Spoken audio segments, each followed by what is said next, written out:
Essa é uma das cenas mais violentas do cinema da década de 80 e se você cresceu nesse tempo, provavelmente teve alguns pesadelos com ela. Mas essa cena não é apenas assustadora, ela mostra uma tendência que se tornou parte do cinema daquela época. Uma história onde o vilão não era uma pessoa, era uma empresa. E Robocop, ele é um filme extremamente político e com uma mensagem muito clara. Pessoas ricas são más. E as grandes corporações querem acabar com sua vida. You know, Burke, I don't know which species is worse. You don't see them bucking each other over for a goddamn percentage. Meu nome é Jurandir Gouveia, eu sou escritor e esse é o maior canal de storytelling do Brasil e todos nós sabemos do poder do cinema. Não é à toa que as pessoas colocam o cinema, inclusive, como parte da guerra cultural, ideológica e tudo mais. E hoje a gente tem expressões como o cinema tá woke, arte woke, esse tipo de coisa, militância.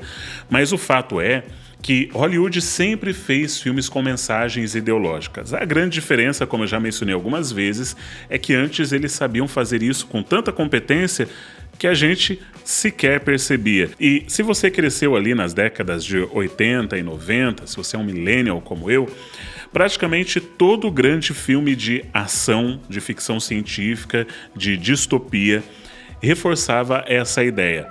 Os ricos, os empresários, as grandes corporações eram quase sempre os vilões. Mas por quê? Nos anos 80, o mundo estava passando por uma transformação radical. O neoliberalismo estava em ascensão com governos promovendo desregulamentação econômica e concedendo mais poder às corporações. De um lado, a ideia do capitalismo era promovida constantemente através do governo de Ronald Reagan ou de Margaret Thatcher, que defendiam a ideia de que o livre mercado era a melhor abordagem para os problemas da sociedade. Mas, de outro lado, Hollywood sempre teve muitos simpatizantes do socialismo da União Soviética e eles tentaram colocar muitas vezes essa mensagem de forma um pouco mais subjetiva nos seus filmes. A grande desigualdade econômica ainda existia. Milionários ficavam ainda mais ricos. Trabalhadores enfrentavam demissões em massa. O aumento do custo de vida, a corrupção generalizada, tudo isso foi combustível para alimentar uma guerra ideológica e o cinema, como sempre,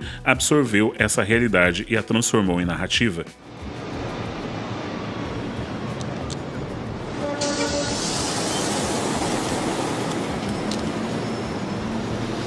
Eles Vivem, de 1988, talvez seja um dos exemplos mais diretos. No filme, um trabalhador comum descobre que a elite que controla o mundo são, na verdade, alienígenas que usam a propaganda para manter as pessoas passivas e submissas. Uma metáfora nada sutil sobre como os ricos governam e exploram o resto da sociedade, te deixando escravo de produtos de péssima qualidade, fazendo com que você tenha que trabalhar constantemente para comprar produtos que poderiam durar muito mais. Por isso que eu recomendo você adquirir produtos que duram muito mais tempo, como as camisetas tecnológicas da Insider, todos os produtos da Insider, para falar a verdade.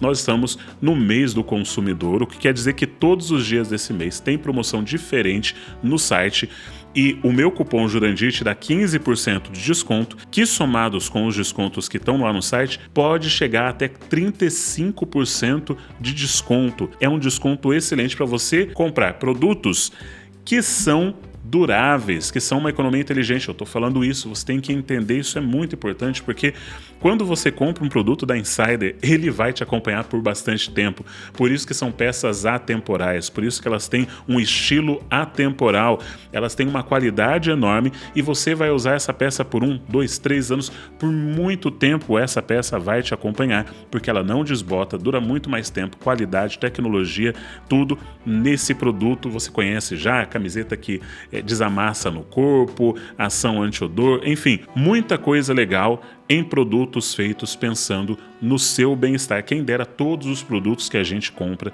durassem bastante tempo, como os produtos da Insider. Confere, o link está na descrição. Um dos maiores defensores de uma mensagem anticorporativista foi e ainda é James Cameron. Em Exterminador do Futuro, Cameron criou a Skynet, uma empresa que causa o dia do juízo final por culpa de sua ganância.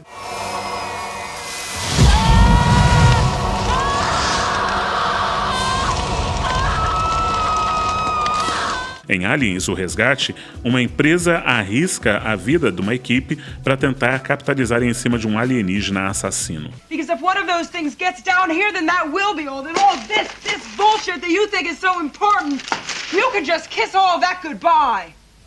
Em Avatar, uma empresa está disposta a destruir um planeta e seus nativos para poder lucrar com a exploração de um minério raro. This is why we're here. Unobtainium. Because this little gray rock sells for 20 million a kilo. Mas isso não parou nos anos 80. Nos anos 90 continuou ainda com um tom mais distópico, com empresas que controlam a narrativa e controlam até mesmo a realidade. Em O Show de Truman, a vida do protagonista é um reality show manipulado por uma empresa que transformou o protagonista Truman em um produto. O que esses filmes fizeram foi alimentar o sentimento de desconfiança constante em relação a super ricos e grandes corporações. E essa visão de mundo foi alimentada na minha geração, imagino que na sua também, programando a nossa mente para associar riqueza e poder à corrupção e destruição. Mas nem tudo era ataque à riqueza. Havia também uma perspectiva de tentativa de chegar lá. Eu lembro de um episódio que eu fico chateado toda vez que eu lembro, que é do desenho da Punky Brewster, né?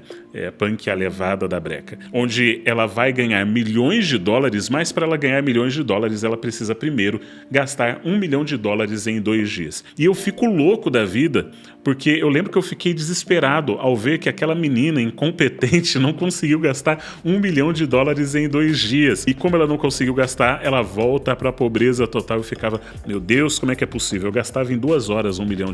Não pode ser um absurdo desse. Mas muitos filmes também retrataram essa jornada em busca do sucesso, da riqueza, só que olha que coisa interessante que acontecia. Normalmente era assim: o cara pobre, simples, que vai lutar, se esforçar ao máximo e chegar à riqueza, então ele é louvado por isso. Só que no começo, normalmente mostra um cara que já tá rico, só que esse cara rico que já está lá, começa aqui no topo, ele já é visto com desconfiança, provavelmente ficou rico porque é corrupto, porque é malvado, normalmente ele é o vilão que tenta impedir que o pobre consiga subir na escada, então sempre uma visão negativa com relação a quem já está lá. Por quê? Porque não conhece a jornada individual de cada pessoa para chegar até lá. É claro, existe uma frase antiga que diz que por trás de toda fortuna existe sempre um grande crime. Fato é que existem muitos milionários, bilionários que cometeram grandes crimes para conseguir suas fortunas. Mas ao mesmo tempo que o cinema estava ensinando a odiar de certa forma, ou pelo menos a ter receio dos ricos, a publicidade e a mídia estavam fazendo um trabalho completamente diferente.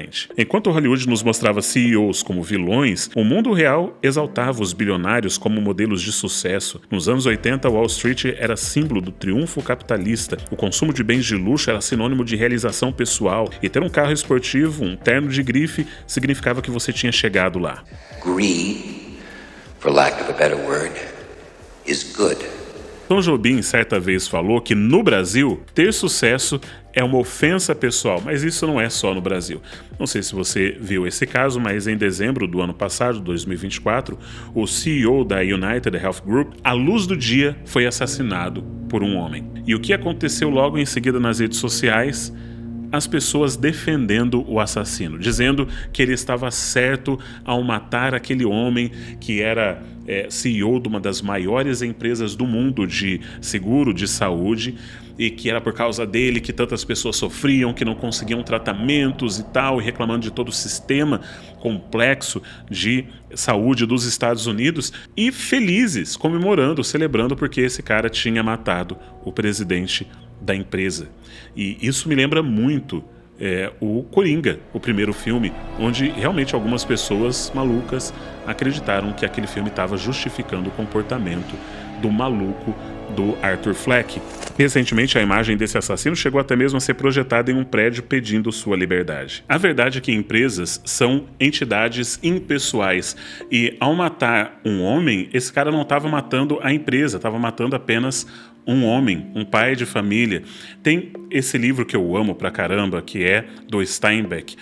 Vocês sabem que eu sou um fã do John Steinbeck e As Vinhas da Ira, para mim, é um dos melhores livros já escritos.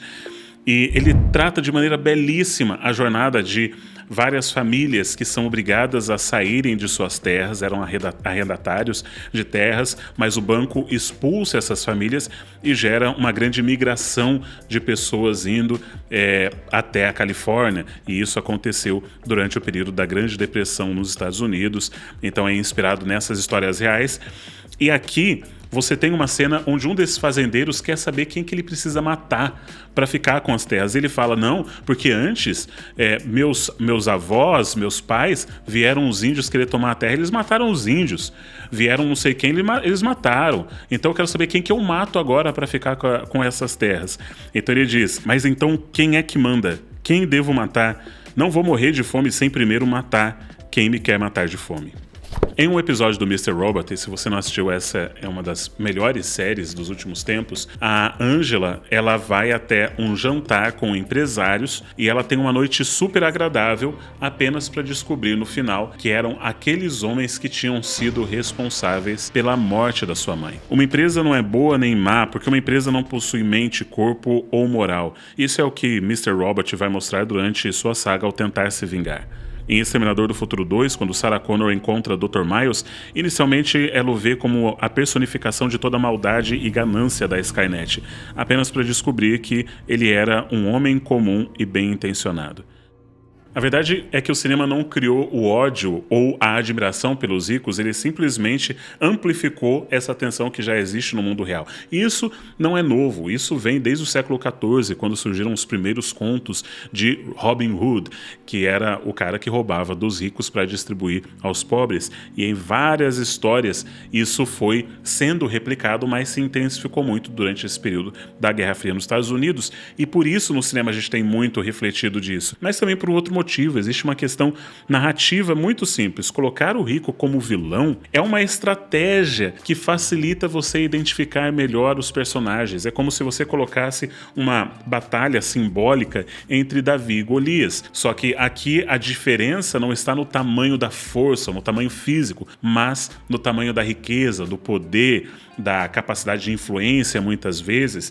Então, ajuda, quando a pessoa cria esse tipo de personagem, ajuda a trabalhar sentimentos muito comuns dentro do ser humano, de frustração, de se sentir pequeno diante de algo inalcançável. Os anúncios nos fazem comprar carros e roupas, empregos que odiamos para comprarmos porcarias que não precisamos. Somos consumidores, produtos secundários da obsessão de um estilo de vida. As coisas que possui acabam te possuindo.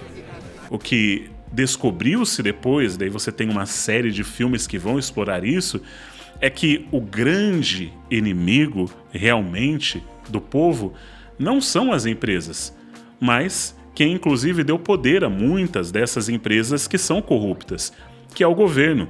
E então surgiu uma nova leva de filmes, os filmes e séries que mostram o governo como vilão. Mas isso daí já é uma outra história. A questão é que esses filmes que mostram essa dualidade, luta com relação à riqueza, à capacidade de consumo e ao próprio consumismo, estão trabalhando dentro de nós a frustração de que nos venderam um ideal, nos venderam um sonho americano, e todo mundo comprou o sonho americano, apesar de não morar nos Estados Unidos, porque assistiram filmes americanos que exploravam o sonho americano. Nos venderam um sonho americano que a gente percebe ao crescer que não é tão fácil assim de conquistar, e com isso a gente se torna mais frustrado. Escrever vilões é uma arte. Normalmente os grandes escritores, eles vão usar alguns estereótipos para criar esses vilões, seja descrevê-los como pessoas ricas e poderosas, seja fazendo vilões que gostam, por exemplo, de ouvir música clássica, algo que eu já explorei aqui no canal, ou simplesmente fazendo os vilões beberem leite, que eu também falei aqui no canal. Então, se você quer aprender mais sobre essas características, dá uma olhada nesses vídeos aqui. Um forte abraço e arrivederci.